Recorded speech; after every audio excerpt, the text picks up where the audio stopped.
the mouth of the South, Jimmy Hart. And you're listening to InYourHeadOnline.com. These guys are unbelievable, baby! All right, we're back. Welcome to In Your Head Wrestling Radio. I'm the internet icon, handsome Jackie Jones, along with my right-hand man. 1-inch biceps, the power goat. Oh, man. And he's thinking I stole his name, but we've got the return of handsome Jimmy Valiant, the Boogie Woogie man himself, Hall of Famer.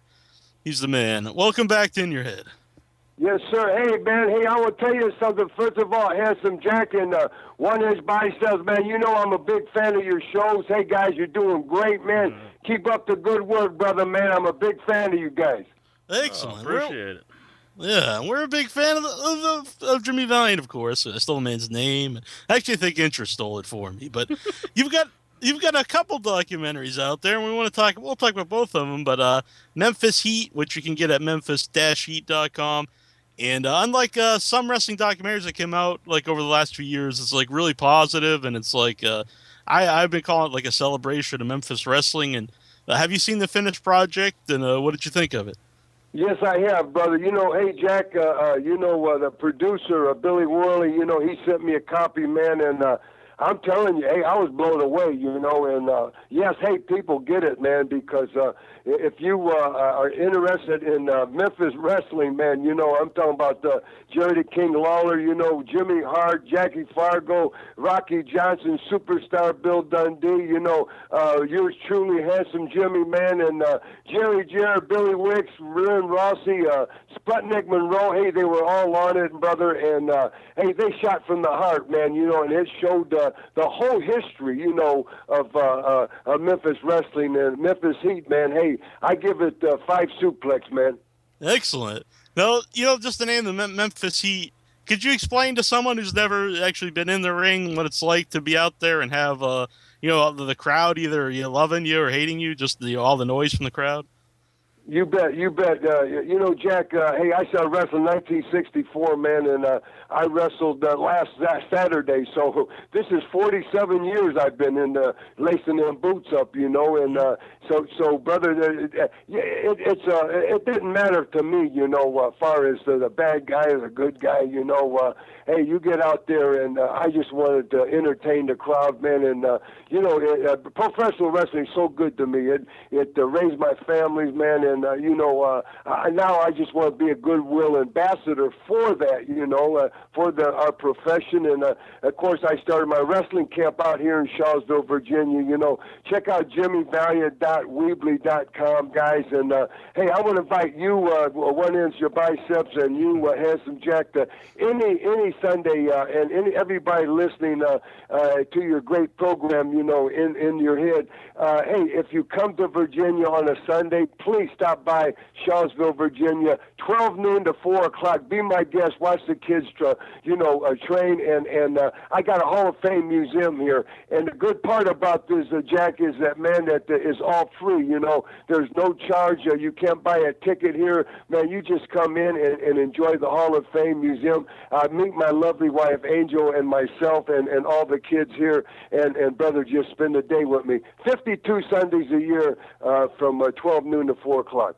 Oh, that's pretty awesome. Actually, someone on our message board just today, I believe it was Van, said that he's taking a drive, I think, to West Virginia or from West Virginia, and he was going to stop by. I don't know if it was this Sunday or it's a Sunday coming up. It was just right on our message board today. Great. Yeah, hey, there's a map. Just check it out again, jimmyvaliant.weebly.com, and brother, come and be my guest. Thank you so much. Yeah. Now, with all like the stuff in your Hall of Fame, all your pictures and your different memorabilia, is there anything that really sticks out to you, personally? Well, yeah, I have, brother, every plaque, every key to different cities. I was grand marshals to different parades, man. Of course, the big one, the WWE Hall of Fame plaque is up in the museum, and there's so many different things like that. People can see in person as they're for them, and also, I have different tights.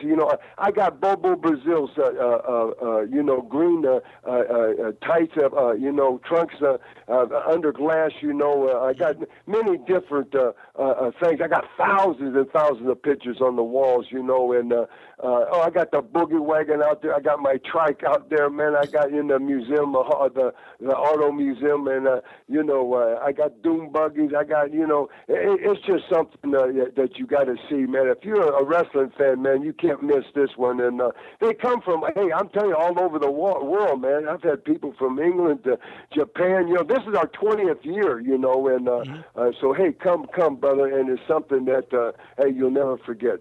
Yeah, I think wasn't Baby Doll just there recently? Yes, Baby Doll and Buddy, the Nature Boy Buddy Landale. I gave them honorary degrees. We had our 19th annual graduation of my kids, and each year I give a handful of honorees. I give them an honorary degree from BWC, Boogie's Wrestling Camp Hall of Fame Museum, and they were there 2 Sundays ago. And in fact, this Sunday, the world famous Mulkey brothers, man, Mulkey Mania is going to be there. They're coming, and also Bo James. He's just got his new book out, man.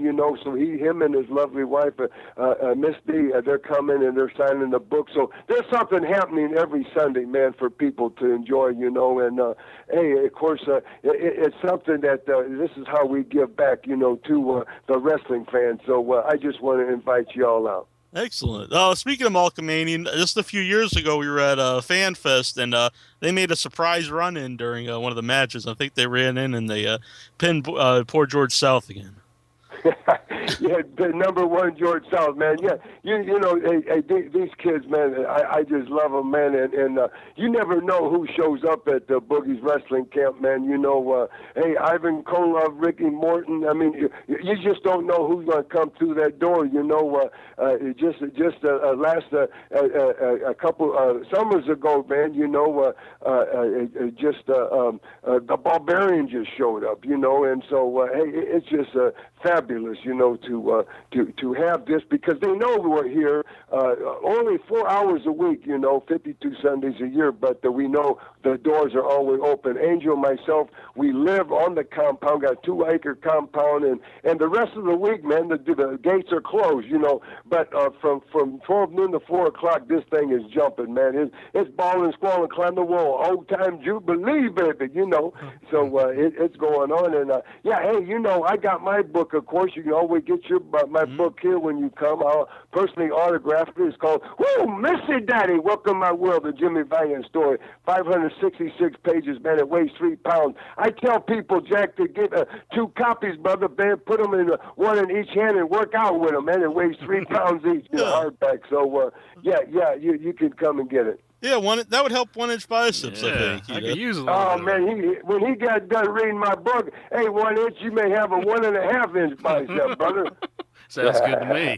I want to ask you about the Memphis documentary. Sputnik McMorrow is definitely a guy before my time, but were you around him much, and do you see any similarities between him and you? Oh, yeah, brother Sputnik. He was the first sweet man, diamond ring Cadillac man. He was a great talker, brother, man. And he drew a lot of blacks, man, of course, in Memphis Coliseum. And, hey, we're very similar, but Jared says, handsome, man, you do the same just like Sputnik, man. Hey, because we talk to Jive and we talk him into the house, the big house, the Memphis Coliseum, man, And, I was around Sputnik, man, quite a bit there, especially on the end of his career. And I was in Detroit when I just first broke in, in the early 60s, and he was up in Detroit with the Sheik, Coble Hall, and I was just getting going, brother, and he took me under his wing, and just a great guy. And also the Outlaws was there at the same time. And this was in the mid-60s, and the Outlaws was Dusty Rhodes and Dick Murdoch, man. We were all just getting going, just a couple years in the business, and Sputnik helped us all, brother. And look at Dusty Rhodes, what a talker, man, and what so much charisma. But hey, yes, the Sputnik, the sweet man, the skunk man, he called everybody puke. He had a ring on it and it said puke on it, brother. And he was a great guy, man. And oh man, super guy. He helped me a lot. Yeah. You know, speaking of talking and the promos, bringing people in the building, and I think today most of what people say is like all scripted out. Do you think that like hinders people from being really creative and coming up with their own persona? Well, we knew what we're doing. We're professionals, and if the booker, the promoter, or whoever would say something, hey, handsome, hey, get this over, in this promo, and hey, I'd hit that whatever they want right off the bat. But we knew what we were doing because hey, if you got a cage match, man, you're talking about a cage match. Hey, Jerry Law, hey, there's no running, no hiding, no peeping, no jiving, man. We're going to be in the cage, we just talked about the match, and it was completely different. Yeah, we were, they let us go, but they would want certain points over. Hey, we would put them points over, and then do your thing, There's another documentary which you mentioned earlier, and it's called Woo Mercy, the Jimmy Valiant Experience, and promoter Michael Elliott, man, he did a great job, and I'm telling you, first class. Hey, 5 suplexes on this one too, and of course, you can go to his website or go to jimmyvaliant.weebly.com and you can see how to get that too, or come to show up at BWC any Sunday, and I have them here, and autographed them here for you. And there's something else out, right now, the Ultimate Death Match 2, that the producer Sean Kane did, and I was in, So, man, just this month, man, there was 3 different movies, documentary DVDs out, just this month, man, and that were, is out for sale. That's really, they were all the first class, man. Yeah.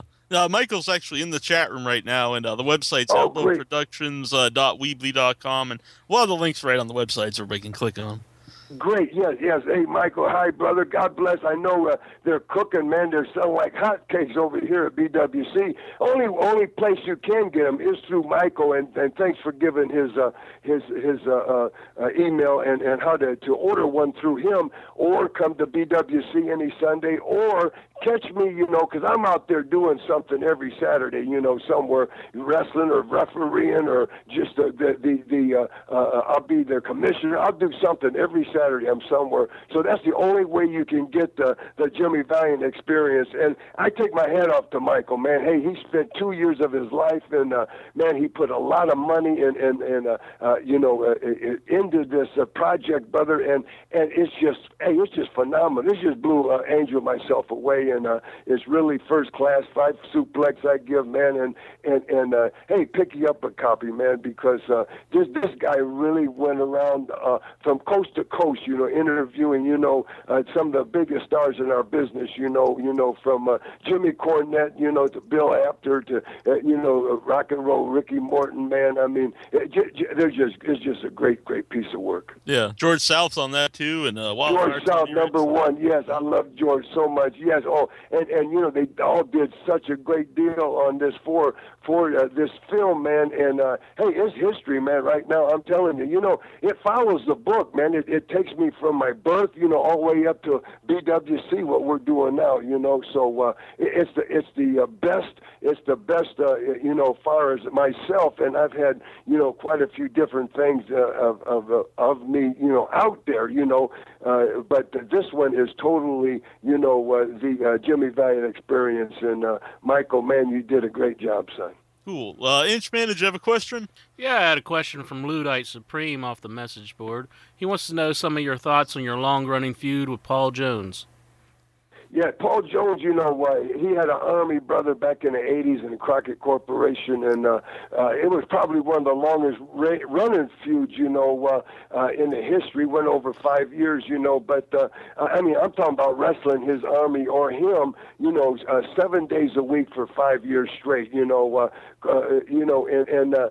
had some of the biggest stars, man, from superstar Billy Graham to Abdullah the Butcher, Shaska Watley, the Raging Bull, man, the Claw Master, Baron, the Baron, and brother, he had the best talent, and man, it was myself, it was Valiant's war, my war against his army, and hey, it just continued till, brother, we had every type of match there was, and then it continued finally, and where he took my hair, I took his, and hey, we were both bald-headed geeks when this thing was over, brother.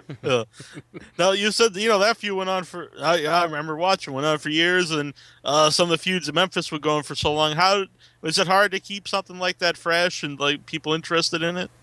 No, it wasn't, man, because, this was what we did, brother, man, and we were so into it, and, man, if talking about long feud, me and Lawler, we started a feud 30 years ago, and we're still feuding, so, but it wasn't like the Army, because we were there 7 days a week, at the Mid-Atlantic territory, but, yes, man, hey, the feud, I had the big feud, of course, with Dick the Bruiser, man. I had to feud with, of course, Kabuki, and Gary Hart, and One Man Gang, and Ivan Koloff, man. Hey, I wrestled Ivan one stretch, 9 months, man, 7 days a week, and we would go 20, 30 minutes a night, brother, and he was a machine, man. Best shape of my life and his life, and man, we was putting knots on each other's heads, and we'd be in a different city, different state every night, and hey, it just continued to go. Years ago we would build feuds and continue the feud, instead of cutting it off, and it was all personal issues.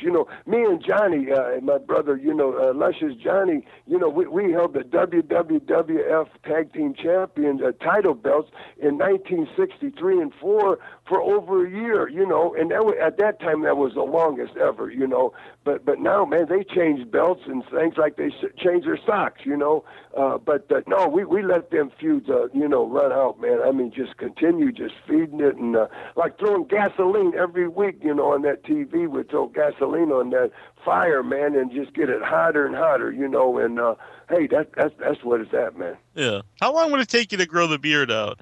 Because I know you lost it a couple times. Yeah, brother, hey, I don't know. I fertilize it, man. I put stuff on it, man, and it grows. It grows. I had different times, 3, 4, 5 year beards, and then they'd cut it, and Assassins took it one time, and other people. One time, I'm in a dressing room. I had a long beard, and Italian Stallion, man, he was my buddy. I loved him, man. And I talk about this in my book, and we were in Cincinnati Gardens, man, and he's got this old hair dryer. He's blowing his hair, and he was on, second, third match, first match, I don't know, but he's already showered, and he's hair drying, blowing his hair, and he says, hey, Boogie, man, come here, and this thing is running, and he dropped it 2 or 3 times, and there was no guard on it, and the blade is just going around the end of this little hair dryer, and while he's trying to yell at me, talk to me, and he's such a character, man. And as he did, I can't hear him, man, because this thing's running, man, and I sort of leaned in, and when he did, he turned. And man, that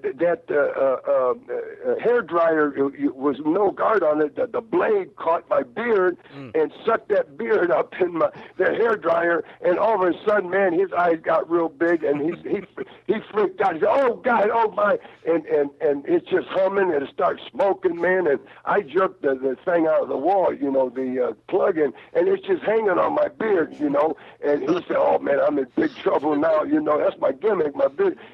So anyway, hey, I'm getting ready to go on, man, and so we had to take scissors and cut my beard out. Now I got half a long beard, and so hey, so that I lost the beard that night too, from the hair dryer. But and the craziest thing was the kid. He says, I said, what did you want, man? What was so important, man? What did you want? He says, they have the best Italian sausage at the concession stands at the garden there, Like, I don't know that, man. Hey, Jack, hey, I've been going to the gardens, man, Cincinnati gardens, man. I've been wrestling there since I was a kid in the 60s, man. And now this is in the mid-'80s, and I've been going there for 30 years. I know about them, what they got to eat there, brother. But it was so funny. I love the kid, man. I tell that story in my book. I guess there wasn't a good payoff when you lose the beard to the hair dryer, though. Yeah, there it is. No, it was no payoff at all. He did buy me a couple sausage sandwiches? Italian sausages that night. Let's see here. We got Gene on the line. He wants to ask Jimmy Valiant here a question. You got a question for the Boogie Woogie Man? Absolutely. First, I just want to say it's truly a pleasure to be on the phone with you, Jimmy. You are truly a legend. You made me love Memphis wrestling. I grew up in Connecticut, didn't really get an opportunity to see Memphis wrestling. My cousin used to send me tapes, and I used to watch them, and I used to be like, wow, Memphis wrestling was so simple and easy, but it told stories. It had so much psychology, and you were like the man down there. And every time I watched you, I was always in awe of your performance. So I just want to say thank you for that. And also, I just wanted to... Absolutely. Also, I just wanted to say, I mean, you work with so many of the greats in the business. You see them all come and go, and you look at wrestling today as opposed to when you were a superstar. I mean, what's the differences that you see that it could make it better, or what do you think of the business now that which is not so good, or some high points and some low points? Yeah, Gene, thank you so much for them kind words, brother, man. And, if it wasn't for the fans, man, hey, none of us guys would be, where we were and what we did. It wouldn't work, man, because it's a business and God bless you all. And even when I was a bad cat, man, the heel, man, hey, I love the fans, but I couldn't show it, because it was a serious deal back then, Gene. When me and Johnny, we the Valiant brothers, Luscious, Johnny, Handsome Jimmy, we'd have to hide our cars, man, because hey, they'd take a key and key your car, or they'd break the windows, or because it was a serious deal, brother. Hey, we'd go down to the aisles, man, and hey, they'd throw hot chocolate or beer or coffee, or they'd burn us with their cigarettes, man, and that's just getting to the ring, We'd have to fight, man, out of them arenas at night, and it was a serious business, and like nowadays, man, hey, everybody loves the heels, everybody loves the good guys, man, everybody comes out, it's a completely different deal. But I love the people, I love the fans, and when I became the Boogie Woogie, man, I could show it, man, because when I went down, it took me a half hour to get to the ring, Gene, man, hey, I'd go down there, I was with the music going, man, I'd hug them, and I'd kiss people, man, and I'd dance, man, and brother, hey, and then finally I get to the ring, but hey, fans was everything. But hey, at my wrestling camp, Boogie's wrestling camp here in Virginia, man, hey, I teach old school, I teach it like we did, like I started out in the 60s, man, and on up, but we teach the new school too, of course. You got to teach the new school, or you're gonna get lost in the shuffle what they show on WWE now.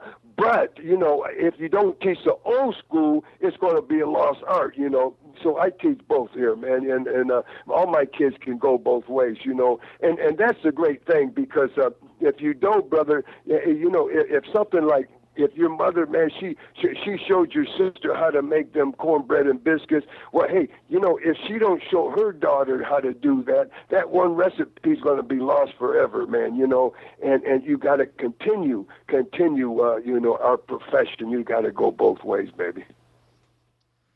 Absolutely. Go on, Gene. Before I go, I just want to say one more thing. Like I said, you work with some of the greatest, the biggest things that ever walked into the business. One man in particular is Ric Flair, and I'm sure you've seen what's happened to him in his career as of late. I mean, this was a man who was the one of the biggest stars ever in wrestling, and now we've seen his personal struggles and we've seen his financial struggles. That's just a perfect example. Once you get to a certain age, it can be a little difficult to make that transition out of wrestling. So, and you seem like you've done very well for yourself. What would you say about men like Flair and men who are having a difficult time kind of transitioning out, who constantly need to work and constantly need to try to make more money? Yeah, it is, brother. God bless him, man. I was there the day Ric Flair started, man. I talk about it in my book, man. And like myself, man, you know, you gotta do what you gotta do. All I want to do is be a goodwill ambassador. You know, that's why I opened up my camp here in the Hall of Fame and Museum. This satisfies me. You know, I don't want no big deals or whatever. You know, I'm not looking for nothing, man. You know, I've already lived my life out, Gene, you know, on this great profession as being, who I am and who I was or whatever. I'm Jimmy Valiant, the Boogie Woogie, man, handsome Jimmy. Hey, I made it. God bless, man. Hey, and you know, I was very fortunate to be right place, right time. I did it. Now I want my kids to live out their dream, make their dream come true. See, so I'm here helping them. This is satisfying to me, and this is all I want. I don't want nothing else, man. I don't want to go out and because I already did it, man. You know, I'm cool where I'm at, brother. Hey, if I put my boots on and go in the ring this Saturday, which I am. Hey, you know, this Saturday, in fact, I'm going to be in Elkin, North Carolina, at the National Guard Armory. You know, and I'm going to get in the ring. The next Saturday, I'm going to be in Lexington, North Carolina, at the National Guard Armory. And then that's the 22nd. On the 29th, I'm going to be in Jefferson, North Carolina, at the National Guard Armory. I'm working these little shows, these independent shows, man. But I love it, man. And I don't need nothing else, see? And you know, I don't need a lot of money to live on, brother, man. Hey, I just need a little, you know, little crumbs, man. I'll scoop them up, man. I just keep on kicking, man, and I want to push my kids. That's how I get, you know, all my satisfaction. Mm-hmm. Thanks for calling in, Gene. Thank you, son. God bless you. Did you have a good question from the board? Yeah, I had one question from Facebook, actually. Dusty Angel, he wants to know if Jerry Lawler really bought you a house to keep you in the Memphis territory. You know, in my book, I talk about it, and in Jerry's book, he talks about it. Yes, he did. Him and Jared, they bought me a house to the only one, I guess, ever. In fact, in Woo Mercy, Daddy, at the Jimmy Valiant Experience, the producer Michael Elliott's, documentary of my life, which is out now. We talk about that, you know. And the only thing is, Lawler says that in 6 weeks, Handsome Jimmy gave me the keys back, you know, of the house, and it wasn't. I stayed there 6 months, you know, and I had to go, man, because they booked me out all over, which I talk about in my book. I explain exactly what happened with the whole deal, you know, but yeah, it is first and probably the only time anybody's ever got a house, you know, in the deal, and they sure did in Memphis, Tennessee. Mm-hmm. Hey, speaking of Michael here in the chat room, he wants to know, were you really Charlie Brown? Oh, man, is that Michael? Is that Michael Elliott? Yes, it is. You know, hey, I don't know, but I've been told that, hey, Charlie Brown, man, you know, that was a hot thing for 6 months, man, you know, and it's something that I've wrestled now 47 years, and people still talk about Charlie Brown from out of town, you know, and that thing just lasted 6 months. So that shows you how strong, you know, an angle can be, and how strong that people can get on their mind and they never forget it. Or just like the Valiant brothers, me and Johnny, we were only together, Handsome Jack, you know, for 5 years. Mm-hmm. But man, oh man, everywhere I go, you know, the Valiant brothers, you know, and so yeah, you know, and then of course the Boogie Woogie, man, you know, I reinvented myself and became a crowd pleaser, and I did 20 years of each, man, and now I'm still cooking, man. Yeah. We might have to give Incher, maybe we'll start calling him Luscious Incher. That's it. That 1 inch bicep? Uh-huh. Yeah, hey, luscious bicep, man. Yeah, baby. Yes, sir. That. Yeah. Do you still keep in contact with Johnny Valiant? Yeah. I just seen him in Allentown. We went up to Bud Carson. He had us up there at his store in Allentown, PA, and we did a autograph signing. I see Johnny. I see you know, of course, all the legends, you know, on legend shows and everything. Mm-hmm. But yeah, me and Johnny, we tight, man. We're brothers, and I love him, man. He's such a great guy, and you know, he's my brother, man, for life, you know. And we missed the captain, of course. You know, Captain Lou was our manager. and God bless him. He's no longer with us, but we were very fortunate to be part of that great era, you know, of WWF, which is WWE now, you know. Mm-hmm. Yeah, hey, 1 inch bicep, man. You know, Angel, my lovely wife, you know, she makes boys' outfits, and she's got her own little company, Angel's Wrestling Wear, you know, and hey, man, she might can make you outfit, man, luscious biceps, man. Yeah. And, yeah, hook me up, brother, man. That sounds like a money gimmick to me. Yeah, that sounds like good stuff. Want to thank you for coming on tonight. It's been a lot of fun.